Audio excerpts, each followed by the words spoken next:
La course à pied n'est pas qu'un sport, ce sont aussi des histoires fantastiques, des destins extraordinaires et des vies façonnées au fil des sorties, et des rencontres de ceux qui osent repousser leurs horizons, qui ne voient pas les limites mais les possibilités infinies. Dans La tête d'un coureur et Salomon vous présente Le Récit, l'émission des coureuses et des coureurs à qui demain appartient. Voici leurs histoires. Sunderlight Production. Pour beaucoup d'entre nous, le marathon n'est pas qu'une épreuve de longue distance, c'est beaucoup plus que ça. Pour certains, cette épreuve symbolise le dépassement de soi, quand pour d'autres, c'est une véritable revanche sur la vie. Pendant 42 km 195, on se doit d'affronter l'excitation et la confiance du départ, les doutes et les douleurs du milieu et la joie d'être arrivé jusqu'au bout. C'est pour toutes ces raisons que le marathon est avant tout un parallèle de nos vies. Depuis toute petite, Anaïs a toujours été fascinée par cette distance. Avec un papa et un grand-père marathoniens, elle a toujours baigné dans l'atmosphère des courses de fond. Mais elle était loin de se douter que cette épreuve allait aussi symboliser pour elle une véritable renaissance. Très vite, j'ai su que je voulais faire du marathon. Déjà par rapport à mes entraînements, j'ai toujours été amenée à faire du long. C'est-à-dire que déjà dans mes catégories jeunes, je voulais toujours faire les distances les plus longues. Donc c'était le 1 km quand on était Benjamin minime. Après ça a été, dès que je pouvais faire des 5 km, j'ai fait des 5 km, des 3000 mètres sur piste, des 10 km. Dès que j'ai eu l'âge, j'ai pu faire des 10 km. Et je me rappelle que étant toute jeune, mon père me disait déjà, juste en me voyant courir, il me disait mais toi plus tard, tu feras des longues distances. Donc soit du marathon, soit du 100 km, mais vraiment des longues distances. Il me disait par rapport à ta foulée, je sais que ça viendra. Et c'est vrai que mon premier marathon, c'est venu assez naturellement. J'avais 21 ans et en fait on s'est lancé un pari avec des copains du club à l'époque et on s'est dit on aimerait se faire un premier marathon. Et je sais plus quel pari c'était exactement, mais en tout cas on s'est dit maintenant on va finir tel marathon. Je me rappelle c'était le marathon de Rotterdam en 2013 et pour un premier c'était vraiment quelque chose d'assez impressionnant parce qu'on voulait vraiment aller à l'étranger et marquer le coup sur un marathon très populaire, très connu ou vraiment assez roulant pour essayer d'aller chercher un chrono, sachant que sur un premier marathon c'était quand même assez optimiste d'aller chercher un chrono, surtout à 21 ans. Mais voilà, on l'a quand même tenté et je me rappelle que ça avait été vraiment une super aventure. Et pour mon premier marathon, j'avais fait 3h11. Et c'est à ce moment-là que j'ai décidé vraiment de me dédier au marathon et à pouvoir en refaire tous les ans, voire plusieurs fois par an. Lors de mon premier marathon, j'avais 21 ans et c'est vrai que j'ai pu être confrontée quand même à certaines critiques, on va dire, parce que à cet âge-là, c'est pas très courant de participer à du marathon. À cette époque-là, je m'en moquais un petit peu de ce qu'on pouvait me dire par rapport à cette distance, parce que tout ce que je voulais, c'était vraiment pouvoir participer au marathon et prendre plaisir à courir cette distance. Mais je pense que dans mon entourage, il y a eu quand même une certaine logique parce que les gens savaient déjà que j'étais beaucoup plus intéressée par le long et les longues distances. Donc finalement, j'ai eu quelques critiques, on va dire, par quelques personnes qui me disaient d'aller plutôt rester sur piste et de récupérer de la vitesse. Mais en règle générale, toutes les personnes qui me connaissaient bien n'étaient pas vraiment étonnées et attendaient plutôt de voir ce que j'allais pouvoir faire sur marathon. À l'été 2014, suite à un entraînement où je vais prendre ma douche, comme d'habitude, je me rends compte que j'ai une boule dans le sein gauche, justement en me lavant, en palpant. Et c'est à ce moment-là que je commence à me poser des petites questions. Alors j'ai jamais eu de douleur, j'ai jamais eu quoi que ce soit, mais j'ai vraiment senti une petite boule dans mon sein gauche. Suite à ça, j'ai décidé d'aller voir un gynécologue parce que je me suis un petit peu renseignée autour de moi, sachant qu'à ce moment-là, je travaillais déjà à l'hôpital et moi je suis aide-soignante aux urgences. Le gynécologue en question que j'ai vu m'a tout de suite rassurée en me disant que c'était pas quelque chose de grave, que ça partirait tout seul à mon âge. J'avais 23 ans, pas d'antécédents médicaux. J'ai vraiment été rassurée parce que forcément je suis pas médecin, donc je me suis dit si elle me dit que tout va bien, c'est que tout va bien. Quand je suis sortie, j'ai pu reprendre le cours de ma vie normale. J'ai repris le travail, j'ai repris les entraînements. À ce moment-là, tout allait bien. Je faisais de plutôt bonnes performances sur 10 km. À ce moment-là, je venais de faire 36,07 au 10 km. Donc vraiment, je me sentais très bien. Je n'étais pas fatiguée, tout allait bien.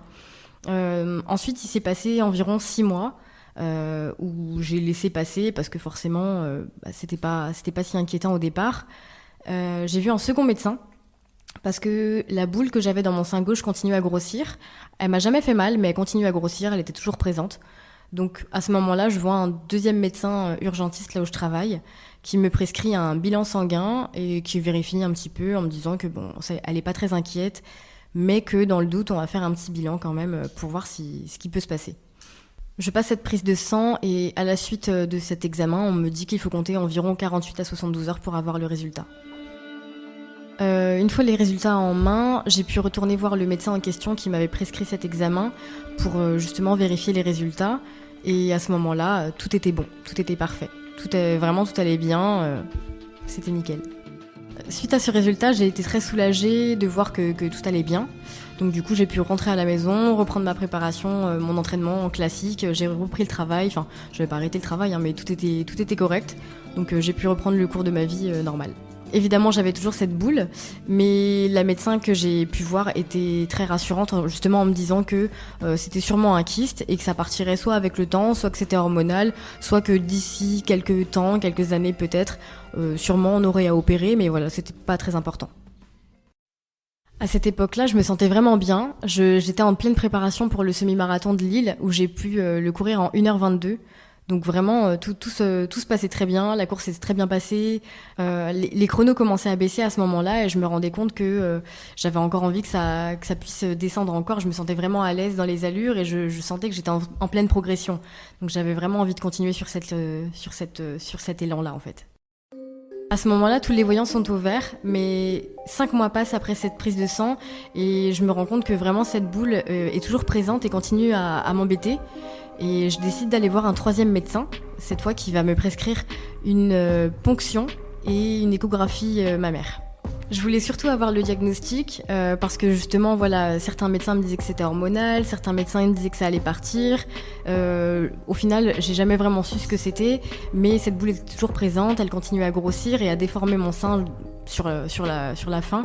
Donc je voulais vraiment la faire retirer. Je savais pas ce que ça pouvait être. Pour moi, j'étais persuadée que ça allait être un kyste, mais justement, je voulais vraiment le faire enlever. En juin 2015, je me rappelle que c'était une super journée, il faisait vraiment beau, c'était une journée pour sortir ou pour aller courir. Et à ce moment-là, du coup, je me rends à la clinique du Vert-Galant pour passer mon examen, mon échographie mammaire. Et lorsque c'est mon tour, déjà il n'y avait pas grand monde en salle d'attente, c'était en plein milieu d'après-midi. Bon, j'attends, voilà, c'est toujours un petit peu long les attentes à l'hôpital. Et finalement, quand on m'appelle, c'est un peu comme un soulagement. Je me dis, bon, enfin, on va pouvoir voir ce que ça peut être. Et à ce moment-là, le radiologue me demande de me déshabiller, donc je me déshabille, il regarde.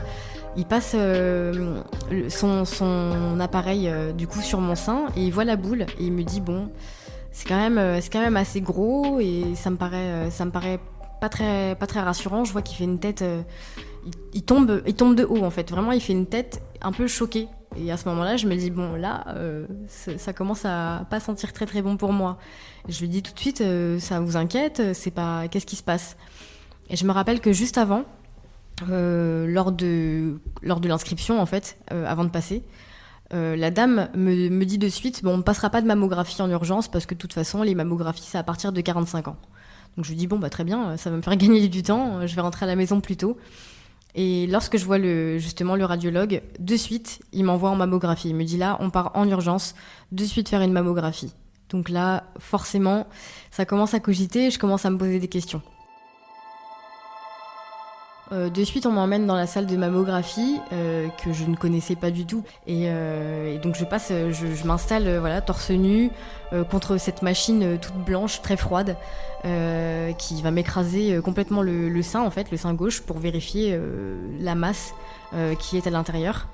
Et à ce moment-là, moi j'attends. Je vois pas les images, donc forcément j'attends. On me parle pas, on me dit mettez-vous plus à gauche, mettez-vous plus à droite, collez-vous bien à la machine. Et j'attends mon tour. Et ensuite je repars en salle d'attente. J'attends que le radiologue me rappelle. Et suite à ça, il me demande de faire des ponctions. En fait, il me dit il y a des ponctions à prévoir.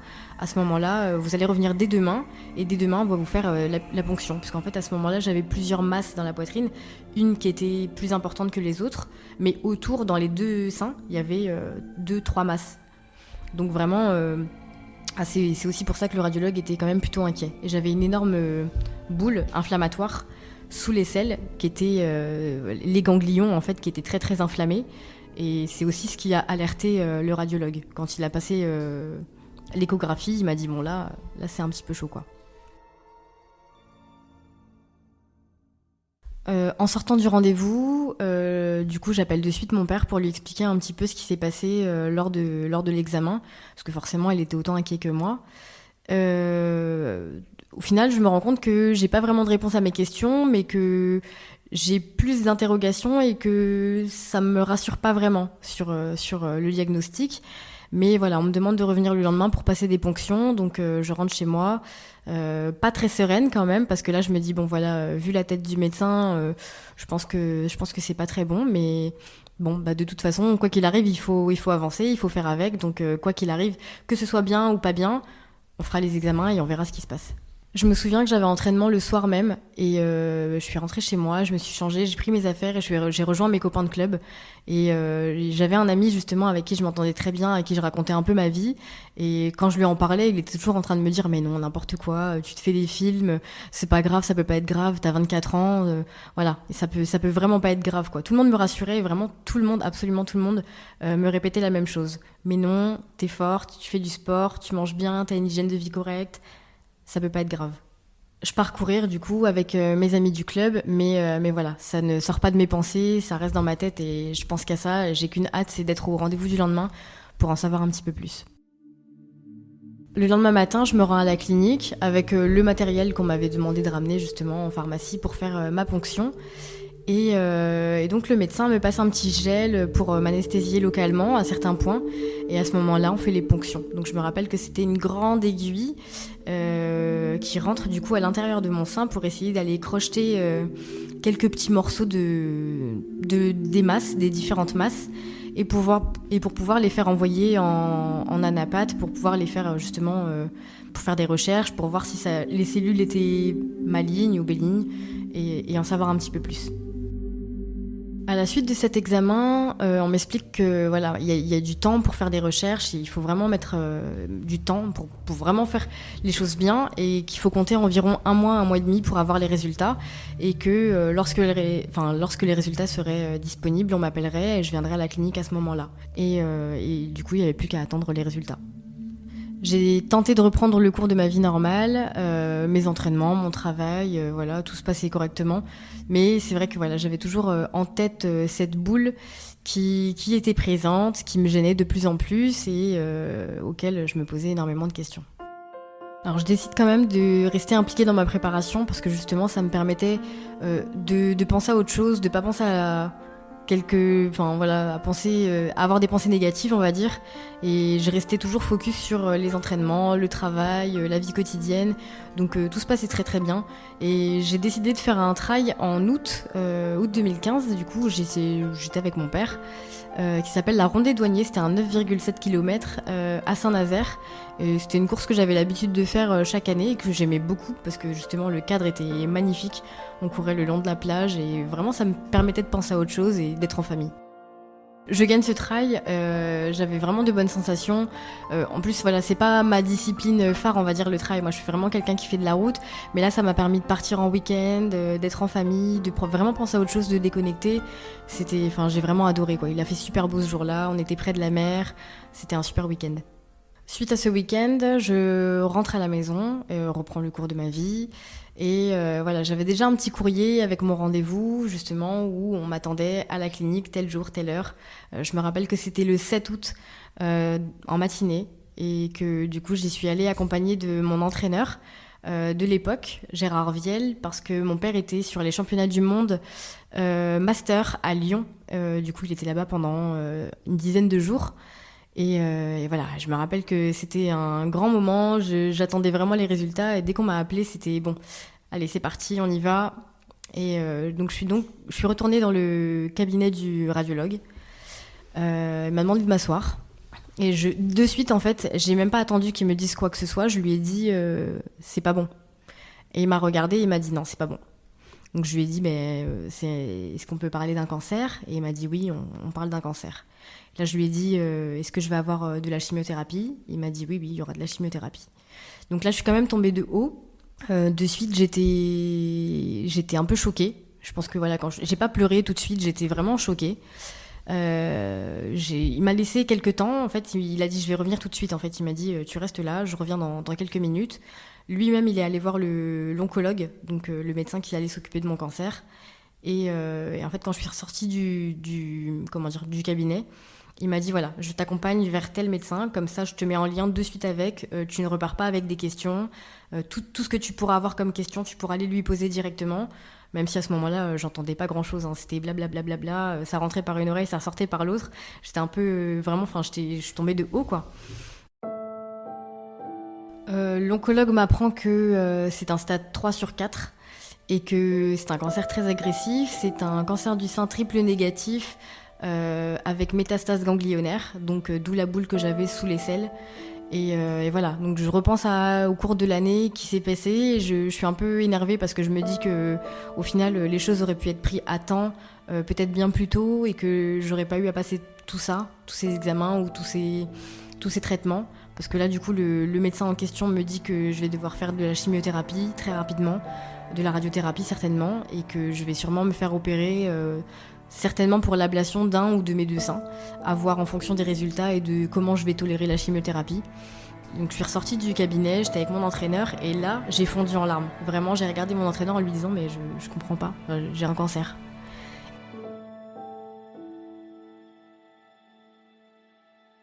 Je tombe vraiment de haut en fait en apprenant que à partir de telle date je vais devoir commencer la chimiothérapie, à partir de telle date je vais devoir me faire opérer. Maintenant tout va très très vite, et le médecin justement me fait comprendre qu'il faut aller très vite. Du coup 10 jours après je vais devoir me faire opérer pour poser le pack c'est la chambre implantable pour la chimio.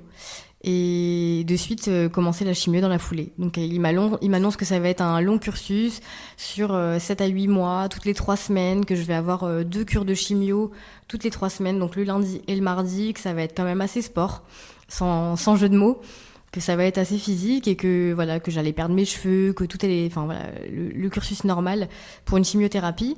Et au final, je me rappelle que toutes les informations, je me les prends en pleine tête, mais c'est comme si j'étais là sans être là. En fait, moi je pensais qu'il y a une chose, c'était courir, et comment j'allais faire pour courir, comment j'allais faire pour faire mes championnats. Et la première question que je lui ai posée, c'était justement ouais, mais j'ai un championnat de France en octobre, et je me rappelle que je visais déjà le podium, donc je me disais mais comment je vais faire. Et là de suite il m'a regardé, il m'a dit mais on peut pas commencer les traitements plus tard, là maintenant il faut vraiment commencer maintenant. Il me dit je serais vraiment incapable de vous dire comment ça va se passer, mais il m'a fait comprendre qu'il fallait faire une croix sur ce championnat de France. Je sors de l'hôpital, et là j'ai envie de courir, et je me rends compte que le cours de ma vie est complètement en train de changer, que tout va être chamboulé, et que en fait il faut que je cours, il faut que je me vide la tête, il faut que je trouve un exutoire, il faut que je trouve autre chose pour penser à autre chose que la maladie. Alors le travail c'est bien, mais moi je suis aide-soignante à l'hôpital, donc au final dans mon quotidien je suis toujours confrontée à la maladie et aux gens malades, et là au final c'était un peu mon plan de vie perso quoi. Je me rendais compte que là on allait être à égalité on va dire, et j'avais vraiment besoin d'aller courir, de penser à autre chose, de voir autre chose, de voir des gens qui me font du bien, de faire des choses qui me font du bien, et d'être avec des proches. Et au final, en sortant de ce rendez-vous, comme tous les soirs, le soir même, je vais à mon entraînement au stade, je rejoins mes amis, et là je leur raconte le rendez-vous. Alors évidemment, tout le monde attendait vraiment les nouvelles, tout le monde était choqué, personne s'y attendait, mais je pense que tant que j'avais pas encore réellement commencé les traitements, les gens autour de moi, comme moi, n'étaient pas encore pleinement conscients de ce qui allait se passer, quoi. 10 jours après, je retourne à l'hôpital en fait pour me faire opérer, où ça avait été planifié avec le médecin. Et à ce moment-là, du coup, voilà, on va me poser le pack sous la clavicule pour la chimio.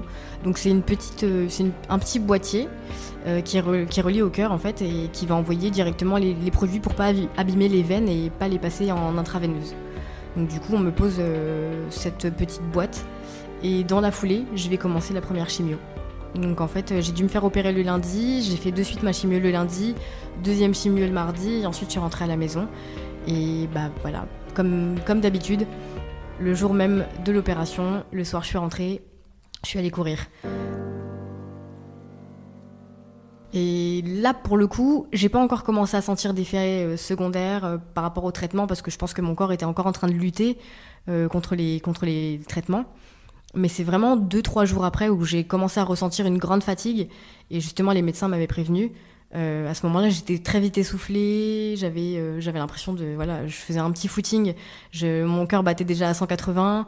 Là, ça commençait à devenir un peu compliqué et je me rendais compte que physiquement, réellement, j'allais être vraiment diminuée par rapport à avant. À ce moment-là, je savais pas trop ce que je pouvais continuer à faire, si j'avais le droit de faire du sport comme avant, si je pouvais pas en faire, si je devais rester à la maison. Parce qu'à ce moment-là, vraiment, en 2015, il n'y avait pas encore le sport sur ordonnance. Et je sais que, quand je demandais aux gens, je vais aller courir, je vais faire du sport, je vais faire du vélo, les médecins me regardaient tous avec une tête choquée. Genre vraiment comme s'il fallait pas du tout bouger de la maison, il fallait rester dans son canapé, il fallait rien faire.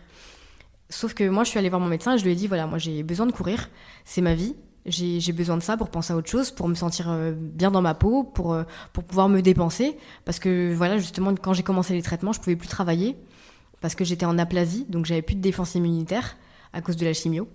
Et j'avais besoin vraiment de prendre l'air, de voir du monde, de sortir. Surtout que c'était en août, septembre, octobre, donc il faisait encore relativement beau.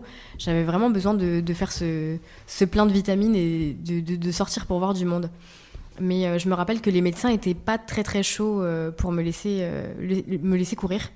Donc souvent, je jouais un petit peu sur les mots. C'est-à-dire que je leur disais, je vais faire des compétitions, mais je leur disais pas que j'allais faire des championnats. Donc pour moi, c'était pas la même chose, mais eux, comme ils ne faisaient pas de sport, ils le voyaient un peu pareil. Donc je leur disais non, vous inquiétez pas, je vais juste faire des petites courses comme ça. On m'a dit bon d'accord. Après là où il y a eu une petite difficulté, c'était que je pouvais courir de mon côté, mais le médecin en question que je voyais ne voulait pas me faire de certificat médical. Donc en fait, à partir de ce moment-là, ça a commencé à être compliqué parce que je pouvais courir de mon côté, mais je pouvais plus aller au club. Je pouvais plus faire de compétition. Et là, on s'est un petit peu bagarré justement avec mon père pour pouvoir avoir ce certificat médical qu'on a réussi à avoir un peu plus tard par un médecin du sport qui me connaissait déjà d'avant. J'ai conscience que les gens dans mon entourage aient pu être choqués de me voir continuer à faire du sport et de voir que justement j'avais besoin de faire autant de sport. Mais il fallait vraiment faire la différence. Je partais pas avec zéro bagage auparavant, j'ai toujours fait du sport, j'ai toujours fait de la compétition et entre guillemets du haut niveau par rapport à mon âge et j'avais besoin réellement de continuer à me dépenser et à faire du sport. Mais j'ai totalement conscience que les médecins, les gens dans mon entourage pouvaient être complètement choqués ou même pas d'accord. Mon père a eu beaucoup de critiques par rapport à ça justement parce que quand je suis tombée malade, il a repris les entraînements et c'est à partir de ce moment-là qu'on a réellement créé davantage de liens parce qu'il a été du coup et le papa et l'entraîneur à nouveau qui a adapté ma pratique sportive parce qu'à ce moment-là on peut pas parler de sport de compétition comme auparavant.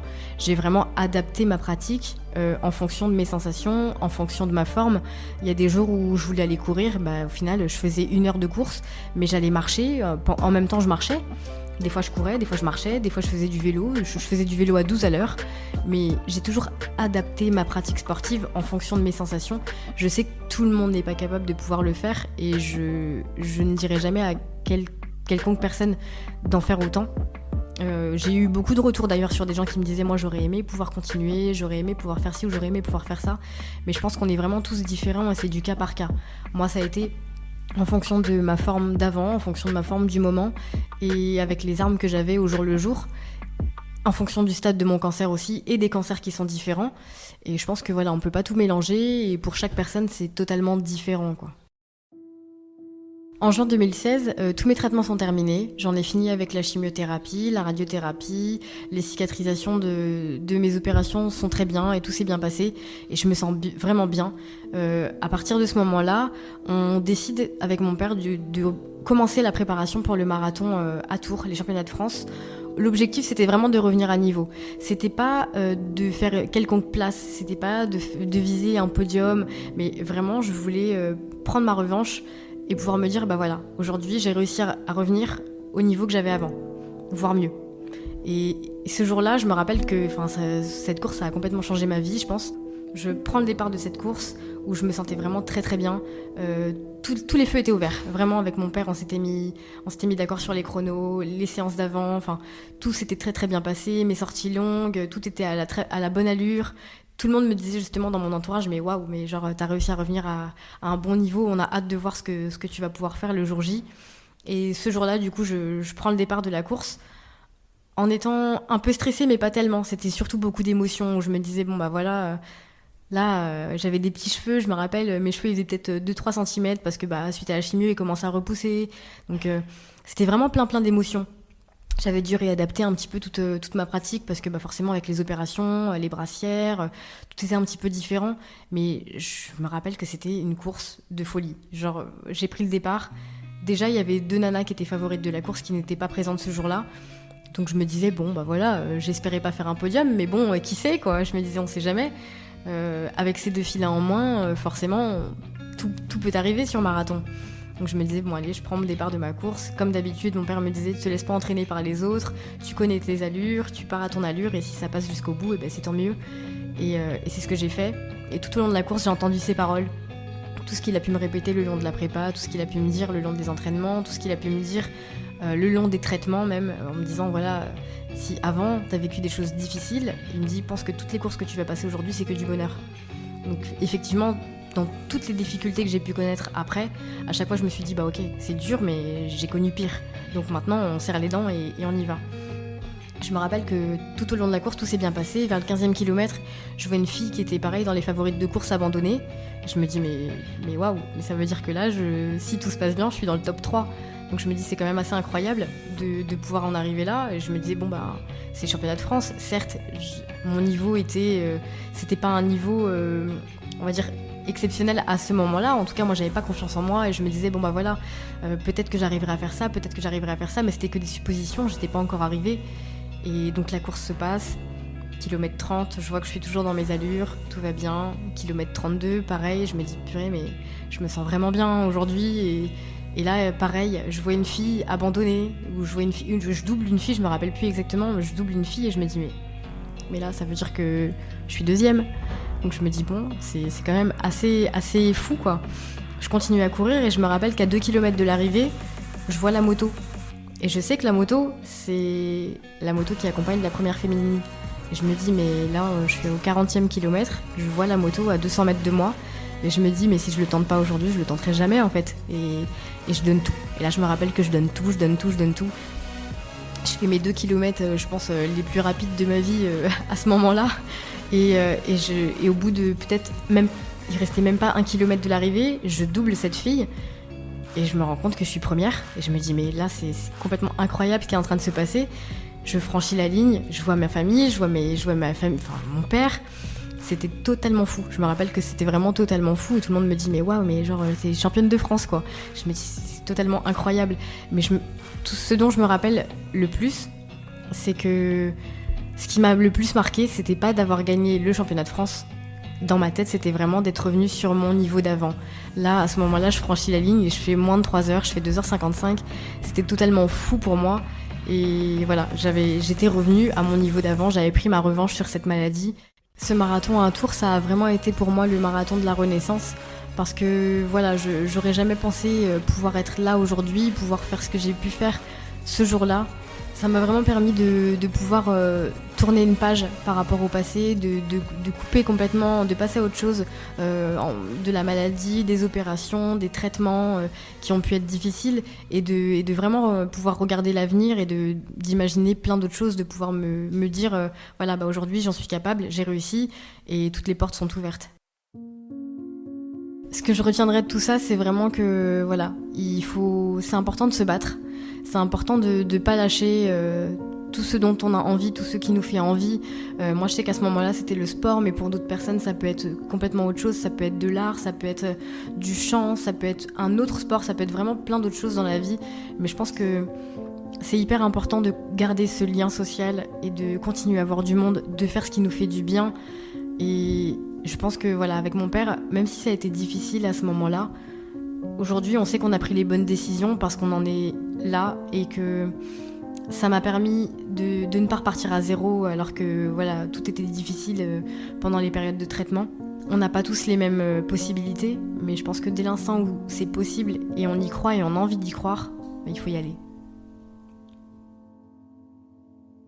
Si ce récit vous a plu, n'hésitez pas à vous rendre sur nos réseaux sociaux pour adresser un mot à notre invité. Une publication lui est entièrement dédiée. Si vous aussi, vous avez envie de nous raconter votre histoire avec la course à pied, un événement de votre vie de coureur ou de coureuse qui a eu un impact considérable sur vous ou vous a fait voir les choses différemment, écrivez-nous à l'adresse suivante, le-récit@dltdc.fr.